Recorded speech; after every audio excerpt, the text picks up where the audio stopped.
The long-awaited Monster Hunter Wilds came out last week, I finished the story and experienced low rank, so let's talk about it. This video is not my review of Monster Hunter Wilds, rather it's my impressions on the low rank side and my overall impressions of the early game content. Straight away I'm gonna say, this game is awesome. If you love Monster Hunter World, then you will feel at home while playing this game. I finished the story and reached high rank at the 17-hour mark. The story was nothing special. I applaud them for their effort, but yeah, I'm going to talk more about it in depth in my full review. The story is definitely the appetizer. It is there for you to get familiar with these monsters, learn their pattern, and figure out which weapon is the most suitable one. One of my biggest issues was that the characters paused between dialogues, and that felt very awkward. It seemed like the game wanted me to skip these dialogues before they finish, thinking we would read the subtitles faster than a character can deliver the line. Back where we're from, specialists use these tools to protect others from large creatures. With the understanding that they're never to be brandished at other people, of course. Let's start with the good news. Thanks to everyone, we're off to an excellent start. Indeed, we've already made human contact. The next thing to discuss is our short-term goals. We have two objectives.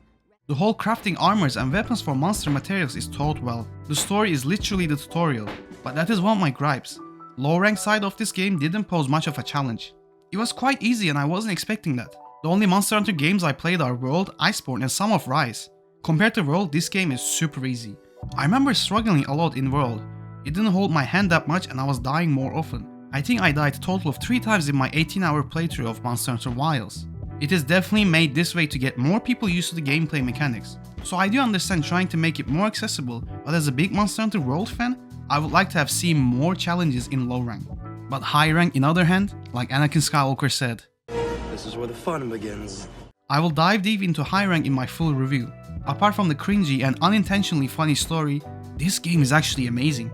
The monster designs are bonkers. They are so well made that I was in awe in every battle. You have some returning monsters from the franchise's past like Rathalos and Kongalala, but the new ones were a great addition. I especially loved Lala Barina. That monster is probably one of the best I've seen in this franchise.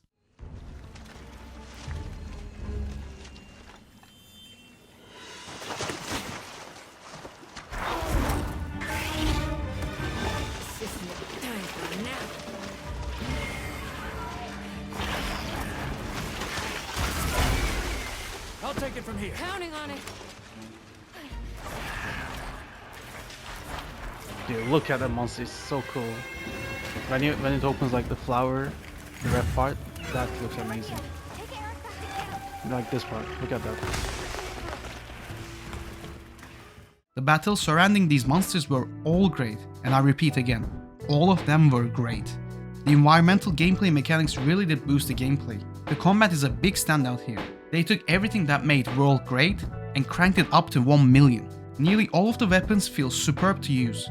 I have been a Charge Blade, Switch Axe, Greatsword and Hammer main, but I start to use more weapons which I haven't before like Longsword, Dual Blades and Gun Lance. The impact all of these hits had made the fights even better. You actually feel like a badass when you fight these monsters. The effects and the sound designs elevate the whole thing. The weapons are same as before, but they feature more things like Focus Mode and Focus Strike. Each weapon has a unique way to use Focus Strike, and their animations are just awesome. My personal favorite was the Focus Strike for Charge Blade. I mean, just look at these animations.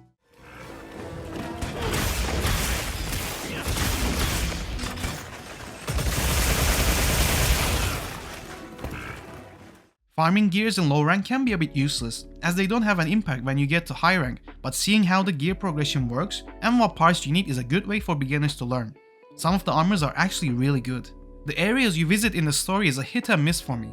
The starting area of Windward Plains is basic and somewhat ugly to look at. It is a good location, but it shouldn't have been introduced as a starting area. But Scarlet Forest does feel like a starting area and a good change of scenery after looking at the plain desert for so long. The other areas are cool as well, especially Ice Shard Cliffs. These areas will change and look even better after the story, so playing them while at low rank was okay. It was nothing special. You can ride an animal called Sacred in this game, similarly to Palamute in Monster Hunter Rise. It makes traversing these areas fast and convenient, but that is a big but. I had a problem. Because I was traveling so fast, I ended up missing so much of these areas.